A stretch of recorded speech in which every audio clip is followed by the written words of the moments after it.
దేవుని నామానికి స్తోత్రములు కలుగును గాక.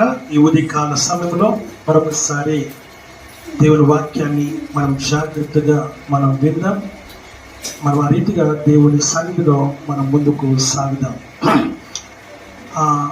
గడిచిన రాత్రికాల సమయంలో మనం ఏ వాక్యం అయితే దేవుడు మనతో మాట్లాడారో అదే వాక్య భాగం మరొకసారి జ్ఞాపకం చేసుకున్నాం. 2వ కొరింథీయులకు రాసినటువంటి పత్రిక 5వ అధ్యాయం 17వ వచనం.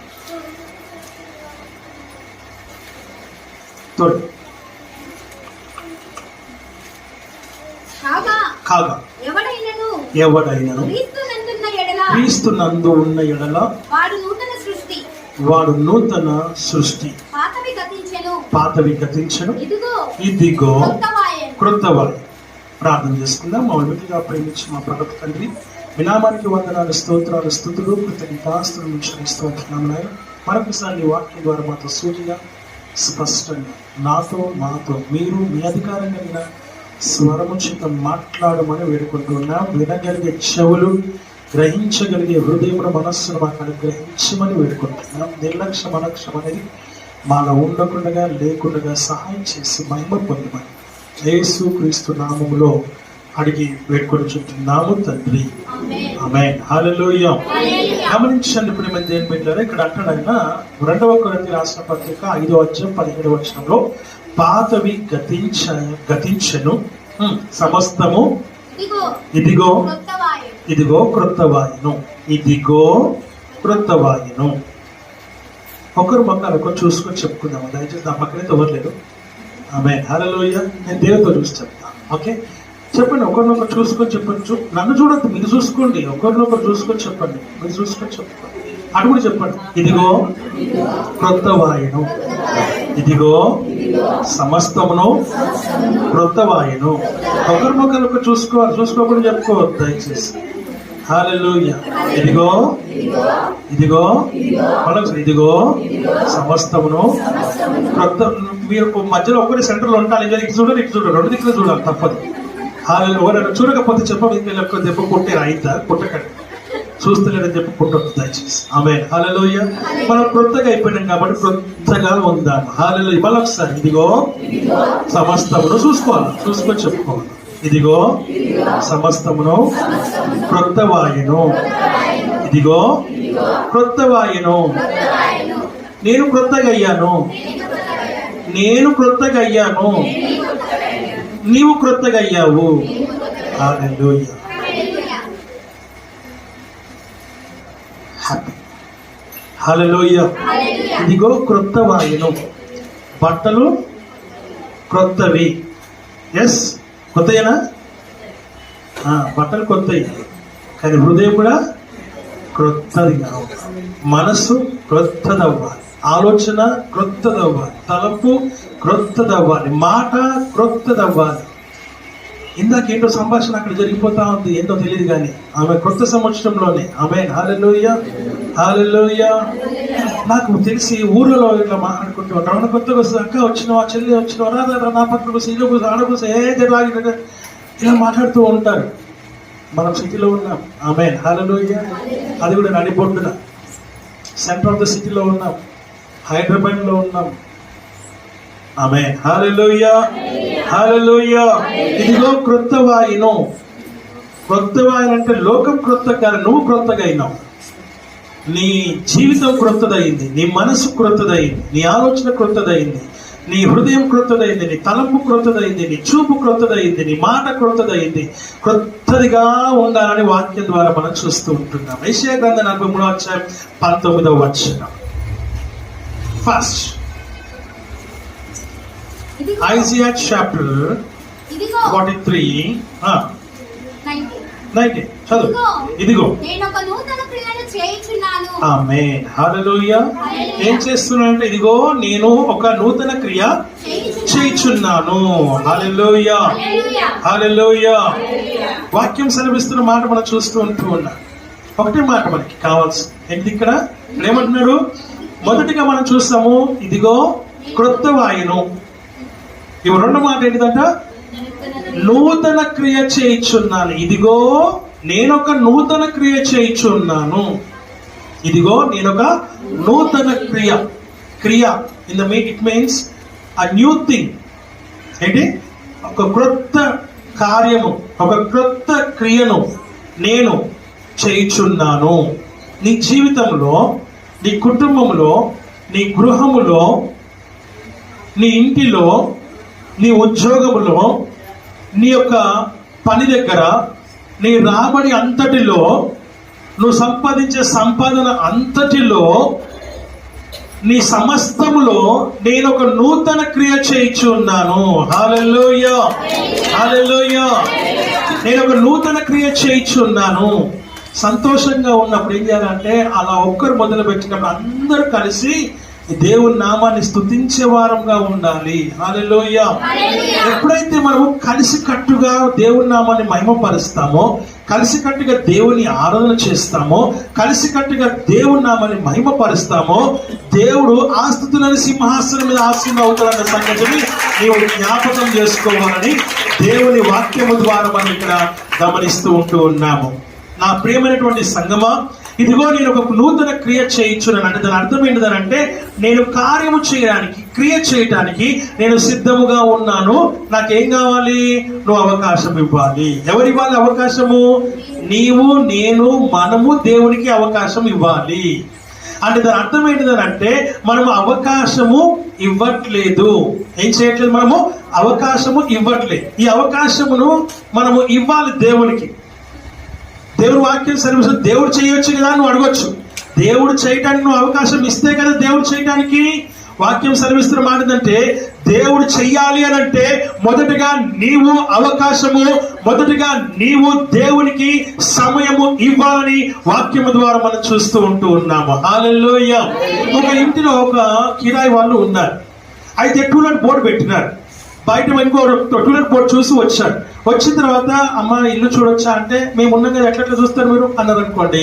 ఓనర్కి ఫోన్ చేస్తారు, అమ్మ ప్రాబ్లం ఏంటి ఇల్లు చూపించడానికి అని అంటాడు ఆయన.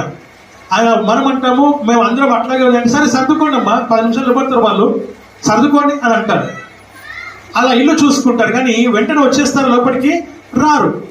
దేవుని వాక్యం సెలవిస్తుంది, ఎప్పుడైతే ఆ వాళ్ళు ఇంతకు ముందు ఉన్నటువంటి వాళ్ళు ఇప్పుడు ఉన్నటువంటి వాళ్ళు వెకేట్ చేస్తే తప్ప వీళ్ళు అక్కడికి వెళ్ళడానికి అవకాశము ఉంటుంది. అలాగనే నీలో ఉన్నటువంటి చెత్తను దేవుడి బయట నువ్వు తీసేస్తేనే కానీ, నీవు అవకాశం ఇస్తేనే కానీ దేవుని కార్యము జరగదు అన్న సంగతిని నువ్వు జ్ఞాపకం చేసుకోవాలి. అందుకే దేవుడు ఒక నూతన క్రియ చేయాలని ఆశిస్తూ ఉన్నాడు. మరి ఆ నూతన క్రియ నీ జీవితంలో జరగాలి. ఎప్పుడు జరగాలి? ఈ క్రొత్త సంవత్సరంలో, ఈ క్రొత్త నెలలోనే, మొదటి నెలలోనే జరిగిపోవాలి. జరగాలంటే నీవు కూడా అలాగే దేవునికి ఒక స్పేస్ ఇవ్వాలి, రూమ్ ఇవ్వాలి దేవునికి, నువ్వు స్థలము ఇవ్వాలి దేవునికి. ఇదిగో నేను తలుపు మీద నిలుచుని నేను తట్టుచున్నాను, ఎవడైనా నా స్వరము విని తలుపు తీసిన ఎడల నేను వారి లోనికి వచ్చి నేను వారిని కలిసి భోజనము చేస్తాము అని దాని అర్థం. సహవాసము చేస్తాము, నా సహవాసము మీకు ఆశీర్వాదము, నా సహవాసము మీకు ఐశ్వర్యము, నా సహవాసము మీకు సమాధానము అని వాక్యం చెప్తూ ఉంది. అటువంటి కార్యము నేను చేస్తాను. నీ జీవితంలో ఎన్నడూ చూడని కార్యములు నేను చేయడానికి సిద్ధముగా ఉన్నానని వాక్యము ద్వారా మనం ఇక్కడ గమనిస్తూ ఉంటూ ఉన్నాము. హల్లెలూయా, హల్లెలూయా. వాక్యం సెలవిస్తున్న మాట మనం చూస్తున్నాం. ఎప్పుడు చాలాసార్లు మనం అనుకుంటూ ఉంటాం, నా జీవితంలో కార్యం జరగట్లేదు, నా జీవితంలో అద్భుతం జరగట్లేదు, నా జీవితంలో మహత్కార్యం జరగట్లేదు. ఆమేన్, హల్లెలూయా అని నువ్వు అనుకుంటూ ఉంటావు. కానీ నువ్వు చేయాల్సిన పనులు ఏంటంటే, ఆ యేసయ్యకి లేక నీ రక్షకునికి, నీ నజరేయునికి, ఆమేన్, హల్లెలూయా, ఏం చేయాలి?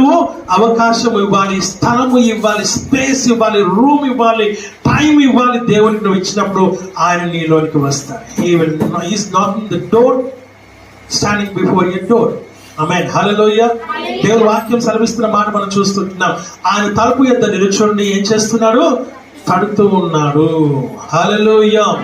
నజరేయుడా నా యేసయ్యా, ఎన్ని యుగాలకైనా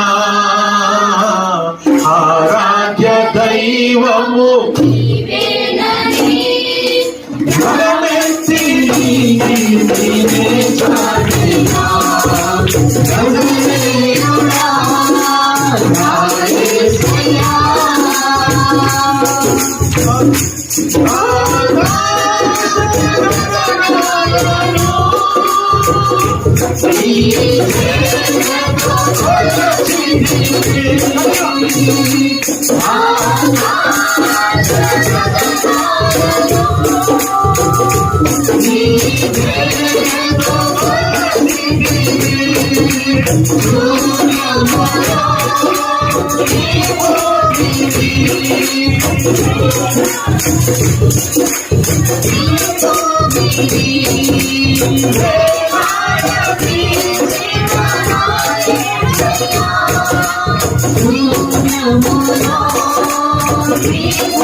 హల్లెలూయా.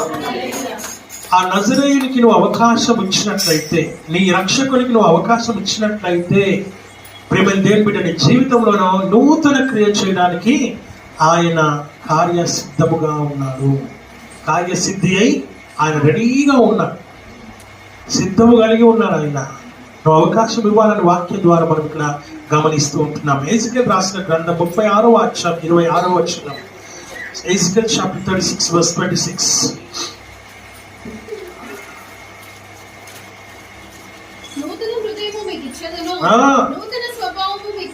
చాలండి. నూతన హృదయమును మీకు నేను ఇచ్చేదను. ఏమన్నాడు ఇక్కడ? ఎజికేల్ రాసిన గ్రంథం 36వ అధ్యాయం 26వ వచనంలో ఒక నూతన హృదయమును నేను మీకు ఇచ్చేదను. ఏ హృదయాన్ని? మరి ఆ హృదయానికి, ఇప్పుడున్న హృదయానికి ఏమైంది? ఇప్పుడున్న హృదయానికి ఏమైంది?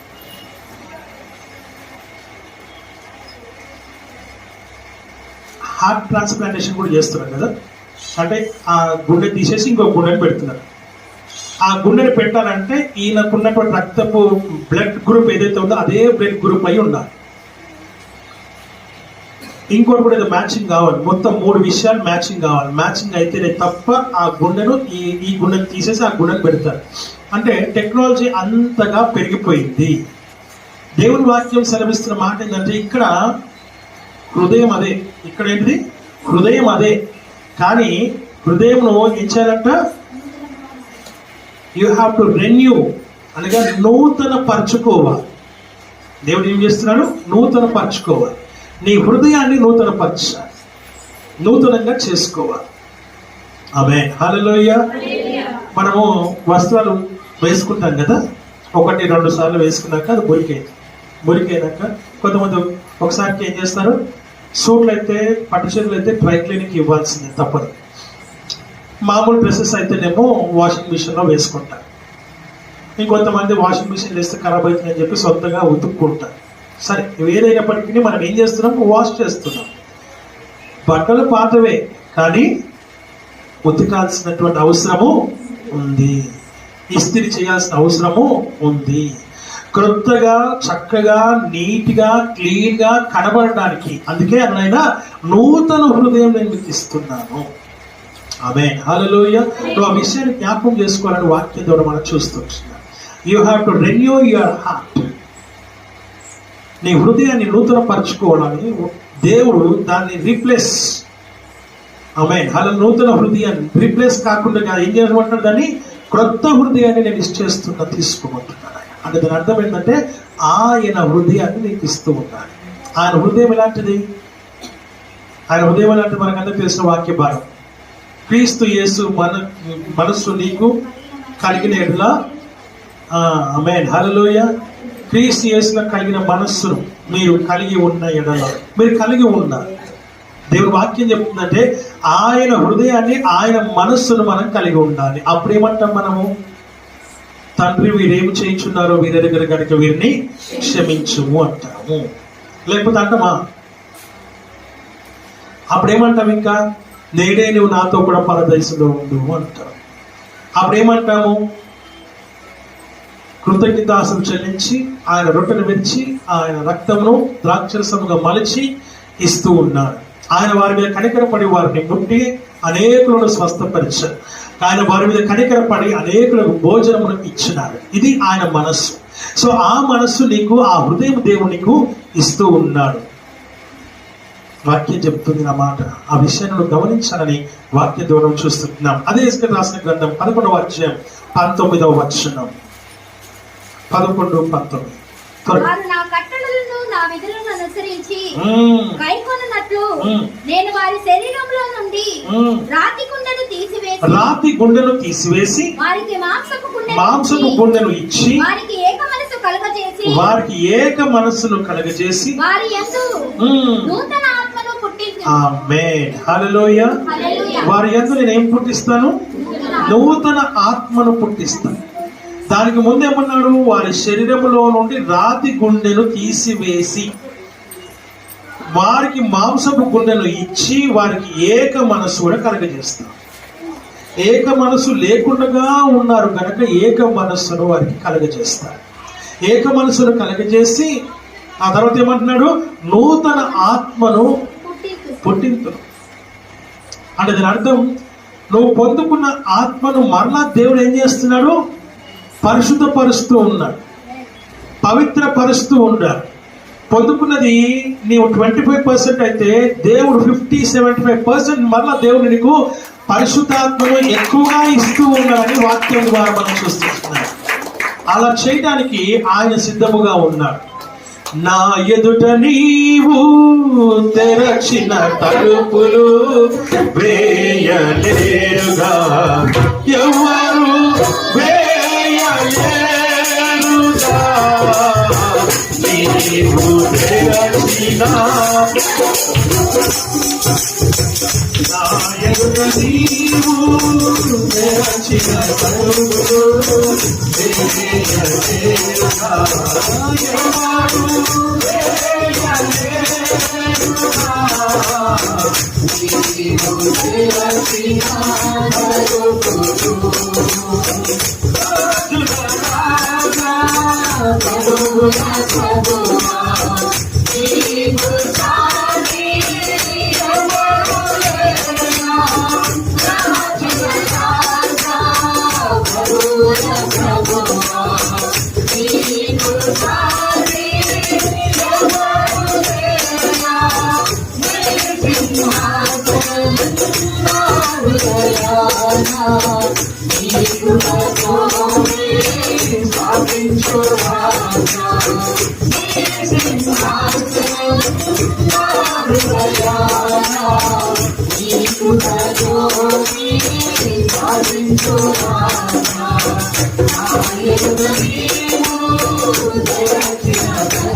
హల్లెలూయా. ఎంత చక్కటి మాట.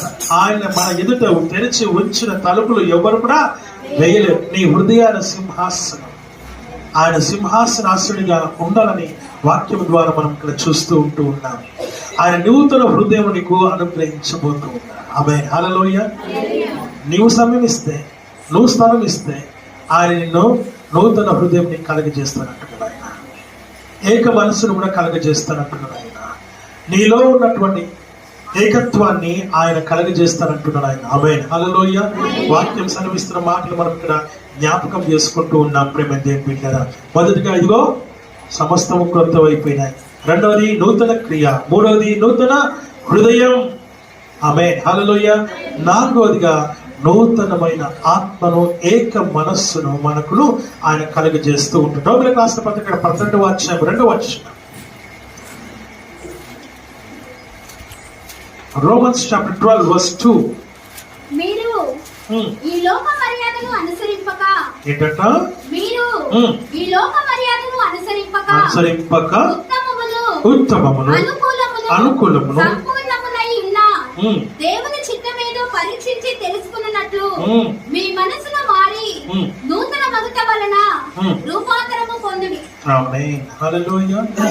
ఏం కలగాలంటే ఇక్కడ రూపాంతరం కాదు, నూతనమైన మీ మనస్సు మారి నూతన మగుట వలన మీరు రూపాంతరం చెందుతారని వాక్యం చెప్తుంది. దానికి ముందు మీరు ఈ లోక మర్యాదను అనుసరింపక, ఇది చాలా ఇంపార్టెంట్. ఫస్ట్ ఈ మాటలో మొదటిగా చెప్పబడుతున్న మాట ఏంటంటే మీరు ఈ లోక మర్యాదను అనుసరింపక అంటే ఏంటిది? ఈ లోక మర్యాద అంటే ఈ లోకంలో కొన్ని మర్యాదలు ఉన్నాయి, కొన్ని పద్ధతులు ఉన్నాయి, కొన్ని ఆచారాలు ఉన్నాయి, కొన్ని అలవాట్లు ఉన్నాయి అని అవన్నీ లోకానుసారమైన వాక్యం చెప్తుంది. ఒకవేళ నువ్వు వాటికి ప్రిఫరెన్స్ ఇచ్చినట్లయితే, ఒకవేళ నువ్వు వాటిని పాటించినట్లయితే, ఒకవేళ నువ్వు వాటికి విలువను ఇచ్చినట్లయితే నువ్వు దేవుణ్ణి కాలదన్నుకున్నట్టే. అలా కాలదన్నుకున్న వారి జీవితంలో ఎటువంటి కార్యాలు జరగవు. ఆ విషయాన్ని మనం కూడా జ్ఞాపకం చేసుకోవాలి. వాక్యం సెలవిస్తున్న మాట, ఉన్నది క్రైస్తవత్వంలోనే, ఉన్నది క్రీస్తులోనే, ఉన్నది సంఘంలోనే, ఉన్నది సహవాసంలోనే, ఉన్నది ఆత్మీయ జీవితంలోనే. కానీ నీ జీవితంలో ఏమున్నాయి? పనికిరాని లోక పద్ధతులు, ఆచారాలు, క్రియలు కదా, లోక మర్యాదలు నీ లోపల ఉన్నాయి. నువ్వు ఆ విషయాన్ని జ్ఞాపకం చేసుకోవాలి. అంత కఠినంగా ఎలా ఉంటారండి? మీరు ఎలా వాక్యం చెప్తారండి? తెలుగులో చెప్తానండి, మందిరంలో చెప్తున్నానండి, పులిపిట్ పైన నిలబడి వాక్యంలో ఉన్నదే చెప్తున్నానండి. ఆమేన్. హల్లెలూయా. అది అనుసరిస్తే లోకంలో బ్రతుకుతామండి? అవసరం లేదండి. ఈ లోకం శాశ్వతం కాదండి. ఈ లోకం శాశ్వతం కానే కాదండి. మనకు శాశ్వతమైనటువంటి రాజ్యం ఒకటి ఉన్నది, యేసయ్య రాజ్యం. ఈ రాజ్యంలో, ఈ లోకంలో మన ఆయుష్, మన ఆయుష్, మన దినముల పరిమాణం ఎంత అంటే 70 సంవత్సరములు, 60 లేక 70 లేక అధిక బలం ఉన్నట్లయితే 80 మాత్రమే. దాని తర్వాతనే అసలు కథ, అసలు జర్నీ స్టార్ట్ అవుతుంది. ఆ విషయాలను గమనించాలని, ఈ లోకంలో ఉన్నంత వరకు ఈ లోకంలో ఉన్నటువంటి ఆచారాలను, పద్ధతులను కాదు నువ్వు అనుసరించాల్సింది. ఒక్కసారి నువ్వు క్రీస్తుని నమ్మితే ఆ క్రీస్తు కొరకు నిలబడేటువంటి జీవితం కలిగి నువ్వు ఉండాలి. నిన్ను చూస్తే భయపడే విధంగా. మనం ద్వితీయోపదేశ కాండంలో డ్యూటరానమీ 28 మనం చదివినాం. యెహోవా మనుష్యుడని, లేక యెహోవా యొక్క మనిషి అని, లేక ఆయన జనమని మనల్ని చూసి లోకము భయపడుతుందని చదివినాం మనం. అలా భయపడాలంటే నువ్వు కరెక్ట్ గా ఉండాలి. 28వ అధ్యాయం 10వ వచనం. భూ ప్రజలందరూ యెహోవా నామమున నీవు పిలువబడుతున్న చూచి నీకు భయపడదు. భూ ప్రజలందరూ యెహోవా నామమున నీవు పిలువబడుచుండుట చూచి నీకు భయపడతారు. ఆమేన్. హల్లెలూయా. లోకము నిన్ను చూసి భయపడుతుంది. ఎందుకు? ఏమైనా తలవారు పట్టుకున్నావా, లేకపోతే ఏమైనా లాఠీ పట్టుకున్నావా, లేకపోతే ఏమైనా వస్తువు పట్టుకొని నిలబడ్డావా? లేదు లేదు లేదు. నువ్వు దేవుని నామమును ధరించుకొని ఉండటం వలన వాళ్ళు భయపడుతున్నారు. వాక్యం హల్లెలూయా. హల్లెలూయా. నిన్న మా ఇంటికి ఒక చంద అడుక్కోవడానికి వచ్చాను. అడుక్కోనికి వచ్చినప్పుడు మర్యాదగానే అడిగినారు. నేను కూడా మర్యాదగా చెప్పిన, అయ్యా మేము ఇట్లా చేస్తున్నాము పూజ, ఏమన్నా డొనేషన్ రాయండి అనేసి. అంటే నేను అన్నాను, అయ్యా మేము కూడా చేస్తున్నాము, మీ దానికి మేము అడగట్లా, మీరు మా దానికి అడుగుతాం. ఆమేన్. హల్లెలూయా. హల్లెలూయా. సింపుల్ యాజ్ ఇట్ ఈస్ కదా. కాబట్టి సరే సరే అండి, ఓకే ఓకే. నేను కూడా చేస్తున్నాను, వేరే దగ్గర చేయాల్సిన ప్రాంతాల్లో అనేకమైన స్థలాల్లో నేను చేస్తున్నాను అన్నాను, అంతే. ఇంకేం మాట్లాడకుండా వెళ్ళిపోయాను. దేవుని వాక్యం సెలవిస్తున్న మాట మనం చూస్తున్నాం. కొంతమందితో ఆర్గ్యుమెంట్ చేస్తారు, అట్లా ఇవ్వరు, కాలేజీలో ఉన్నారు కదా, బస్తీలో ఉన్నారు కదా, ఎందుకు ఇయ్యరు, అట్లా ఇట్లా కొట్లాడుతూ ఉంటారు. సింపుల్గా చెప్పాలి, నేను కూడా చేస్తున్నా. నేను నిన్ను అడిగానా? అడగల. అడగనప్పుడు నన్ను అడగడానికి నీకు అధికారం లేదు. ఆమె హల్లెలూయా. వాక్యం సెలవిస్తున్న మాట మనం చూస్తాం. నేను చూసి భయపడే విధంగా ఉండాలి. నీ శరీర ఆకృతిని బట్టి భయపడ్డం కాదు, దేవుని పేరుని పెట్టుకొని ఉండటం వలన భయపడాలి. హల్లెలూయా. నువ్వు దేవుని పేరు కలిగి ఉన్నావని భయపడాలి. అలాంటి ఆత్మీయ జీవితాన్ని నువ్వు కలిగి ఉండాలని వాక్యం ద్వారా మనం చూస్తూ ఉంటూ ఉంటాం. హల్లెలూయా, హల్లెలూయా. ఇంకేమన్నానండి? లోక మర్యాదను అనుసరింపక ఉత్తమమును అనుకూలమును సంపూర్ణమునయ్యున్న దేవుని చిత్తమేదో. ఉత్తమమును అనుకూలమును సంపూర్ణమునయ్యున్న దేవుని చిత్తము. దేవుని చిత్తం ఎట్లా ఉంటుందంట? ఉత్తమమును అనుకూలమును సంపూర్ణమును అయ్యున్న దేవుని చిత్తము ఏదో ఏదో ఏదో పరీక్షించి తెలుసుకున్నట్లు నీ మనస్సు మారాలి. నీ మనస్సు మారాలి, నీ మైండ్ మారాలి. నీ మైండ్ అందులోనే ఉన్నావు, ఇంకా పాత రోత పద్ధతిలోనే ఉండకూడదని వాక్యం చెప్తుంది. అందులో నుంచి బయటికి వచ్చి మనసు మారి నూతన మగుట వలన రూపాంతరం. ఒకప్పుడు బొంత పురుగు, ఒకప్పుడు ఏంటిది బొంత పురుగు లాగా ఉన్నావు. ఇప్పుడు సీతాకోక చిలుక లాగా నువ్వు మారిపో. రూపాంతరము చెందాలి. నువ్వు చేంజ్ అవ్వాలి. నేను చూడగానే గుర్తుపట్టాలి. ఆమేన్, హల్లెలూయా. పాత దాంట్లో నుంచి కొత్త దాంట్లోకి నువ్వు ప్రవేశించిన అన్న సంగతిని ప్రతి ఒక్కరు కూడా నిన్ను చూసి గుర్తించాలి. ఆ రీతిగా వాక్యము మనం చూస్తూ ఉంటూ ఉన్నాం. ప్రేమ దేవుని బిడ్డలారా, హల్లెలూయా. నీ ఆత్మీయ జీవితం అంత గొప్పగా ఉండాలని వాక్యం ద్వారా మనం ఇక్కడ హెచ్చరికను, నూతన ఆత్మను మీలో పుట్టిస్తానని వాక్యం ద్వారా మనము చూస్తూ ఉంటూ ఉన్నాం. నూతన మనస్సు దేవుడు నీకు అనుగ్రహిస్తానని వాక్యం ద్వారా మనం గమనిస్తూ ఉంటున్నాం. చదవండి ఒకసారి తీతుకు రాసినటువంటి పత్రిక 3వ అధ్యాయం 5వ వచనం. టైటస్ 3:5. మనము నీతిని అనుసరించి చేసిన క్రియల మూలముగా కాక తన కనికరము చొప్పుననే పునరుద్ధరణ సంబంధమైన స్నానము ద్వారా పరిశుద్ధాత్మ మనకు నూతన స్వభావమును కలుగ చేయుట ద్వారాను మనం రక్షించను. మరొకసారి చదువు మా మాట. మనము నీతిని అనుసరించి చేసిన క్రియల మూలముగా కాక తన కనికరము చొప్పుననే పునర్జన్మ సంబంధమైన స్నానము ద్వారాను. ఒక నిమిషం. పునర్జన్మ సంబంధమైన స్నానము ఏంటి? పునర్జన్మ బాగా వినాలి. పునర్జన్మ అంటే మారు మనస్సు. పునర్జన్మ అంటే ఏంటిది? మారు మనస్సు. స్నానము అనగా బాప్తిజము. పునర్జన్మ స్నానము అనగా బాప్తిజము తీసుకున్న వలన చదువు. పరిశుద్ధాత్మ మనకు పరిశుద్ధాత్మ ఏం చేస్తుంది? వెంటనే పునర్జన్మ మారు మనసు పొంది బాప్తిజం తీసుకున్న వెంటనే దేవుడు ఏం చేస్తున్నాడు? పరిశుద్ధాత్మను అనుగ్రహిస్తూ ఉన్నాడు. హల్లెలూయా, హల్లెలూయా. దేవుని వాక్యం సెలవిస్తున్న మాటలు మనం ఇక్కడ చూస్తుంటున్నాం. పునర్జన్మ స్నానము పొందిన వెంటనే దేవుడు పరిశుద్ధాత్మ నీకు అనుగ్రహిస్తూ ఉన్నాడు. ఆ తర్వాత ఏమంటున్నాడు? పరిశుద్ధాత్మను పొందుకున్న వెంటనే మనకి ఏం కలుగుతుందంట? నూతన స్వభావం కలుగుతుంది. ఏంటిది స్వభావం అంటే? నీ జీవితంలో ఇంతకు ముందు నువ్వు ఉన్న స్వభావం వేరు.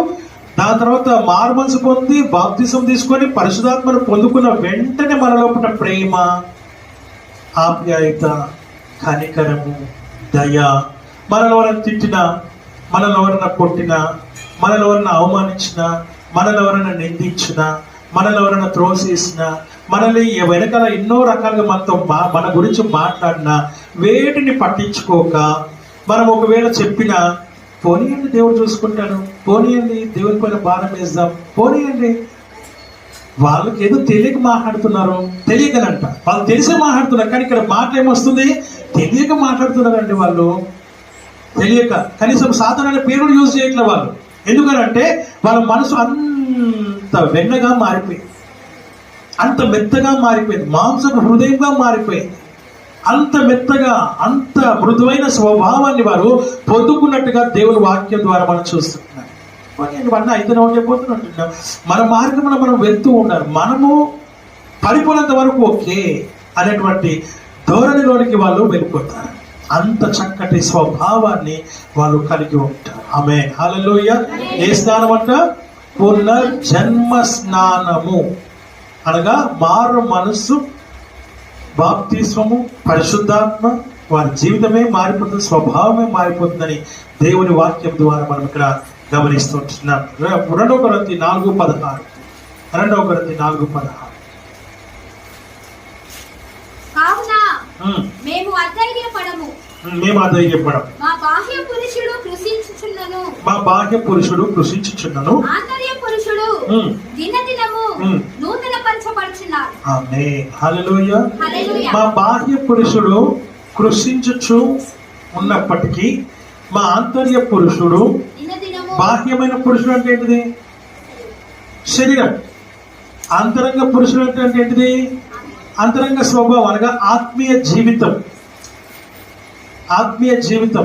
వాక్యం ఏం చెప్తుందంటే ఆత్మ ఎల్లప్పుడూ సిద్ధమే కదా, ఆత్మ ఎల్లప్పుడూ సిద్ధమే, కానీ శరీరము బలహీనం. వాక్యం సెలవిస్తున్న మాటను మనం ఇక్కడ చూస్తూ ఉన్నాం. శరీరము బాహ్య పురుషుడు, అది ఎప్పటికీ మనకి నొప్పులు కలగజేస్తూనే ఉంటుంది. మనం కింద కూర్చున్నప్పుడు ఒక నొప్పులు, చేత కూర్చున్నప్పుడు ఇంకొక నొప్పులు, నిల్చున్నప్పుడు ఇంకొక నొప్పులు, పడుకుంటే ఇంకొక నొప్పి. నొప్పులు లేకుండా మాత్రం బాహ్య పురుషుడు లేడు, బాహ్యమైన స్త్రీ లేనే లేదు. ఇది శరీరం, అందుకే శరీరమే. ఈ శరీరం ఎప్పుడు బలహీనమే, కానీ అంతరంగ పురుషుడు అనగా ఆత్మ ఎల్లప్పుడూ సిద్ధము. హల్లెలూయా. అది ఎల్లప్పుడు, దానికి బలహీనతలు లేవు, దానికి నొప్పులు లేవు, దానికి వ్యాధులు లేవు, రోగాలు అంతకన్నా లేవు. మానసికంగా ఎంత దృఢంగా ఉంటే శరీరం కూడా అంత దృఢంగా ఉంటుంది. నువ్వు అది విషయాన్ని నువ్వు గమనించాలి, నువ్వు తెలుసుకోవాలి. నువ్వు అమ్మ అయ్యా అంటే నువ్వు ఇంకా అమ్మాయి కాడికి ఇంకా దగ్గర తొదరకపోతావు, అమ్మాయి కాడికి పోతావు. ఆమేన్, హల్లెలూయా. అమ్మ అయ్యా అనొద్దు, అమ్మ అయ్యని తొక్క. ఆమేన్, హల్లెలూయా. తొక్కి గట్టిగా నిలబడాలి. ఊరికి పడుకోవడానికి ప్రయత్నం చేసినావు, ఊరికి కూర్చోడానికి ప్రయత్నం చేసినావు, ఊరికి నువ్వు ముడుచుకొని పడుకుందాం ప్రయత్నం చేసినావు అనుకో, అవి ఇంకా ఎక్కువ అవుతాయి. ఎందుకంటే పడుకొని లేదా కూర్చొని ఏం చేస్తున్నావు? నీ నరాలన్నింటినీ బిగిసుకుపోయేటట్టు చేస్తున్నావు. బ్లడ్ సర్క్యులేషన్ ఉండదు. ఆ సర్క్యులేషన్ లేకపోవడం వల్ల అక్కడక్కడ మనకు నరాలన్నీ కూడా ఏమైతే చిన్న చిన్న నర్వ్స్ కదా, సన్న నర్వ్స్ ఉంటాయి, అవన్నీ కూడా ఏమైపోతాయి? బ్లాక్ అయిపోతాయి.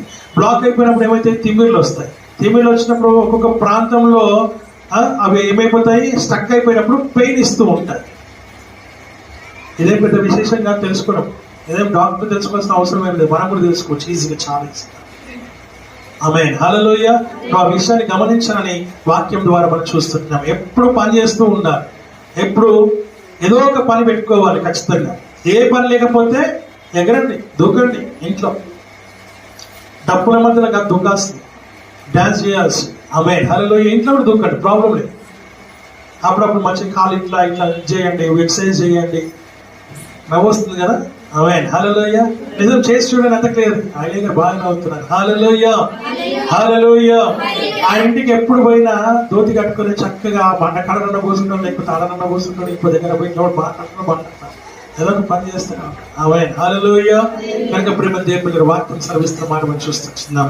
ఆయన అంటున్నాడు ఇక్కడ, ఆంతర్య పురుషుడు దినదినము నూతన పరచబడుతూ ఉన్నాడు, నూతన పరచబడాలి. నువ్వు ఆ విషయాన్ని గమనించాలని దేవుని వాక్యం ద్వారా మనం చూస్తున్నాం. ఆఖరిగా ఒక మాట చూద్దాం. ప్రకటన గ్రంథం 21:5 లాస్ట్ ఫైనల్ వర్డ్. అప్పుడు సింహాసనాసీనుడై ఉన్నవాడు, ఇదిగో సమస్తమును నూతనమైనవిగా చేయుచున్నానని చెప్పెను. ఆమేన్. హల్లెలూయా. హల్లెలూయా. ఏమన్నాడు ఆయన? ఇదిగో సమస్తమును నూతనమైనవిగా చేయుచున్నాను. కాబట్టి నీ జీవితంలో దేవుడు సమస్తము కూడా ఏం చేయాలని కోరుకుంటున్నాడు? ఆయన నూతనమైనవిగా చేయాలని కోరుతున్నాడు. అవకాశం ఇద్దామా? ఒక స్థలం ఇద్దామా? దేవుడికి సమయం ఇద్దామా? అలా ఇచ్చి దేవుడి నామాన్ని మనం గణపరుస్తాం. అట్లా దేవుడికి వాక్యమును ఆశీర్వదించి దీవించును గాక.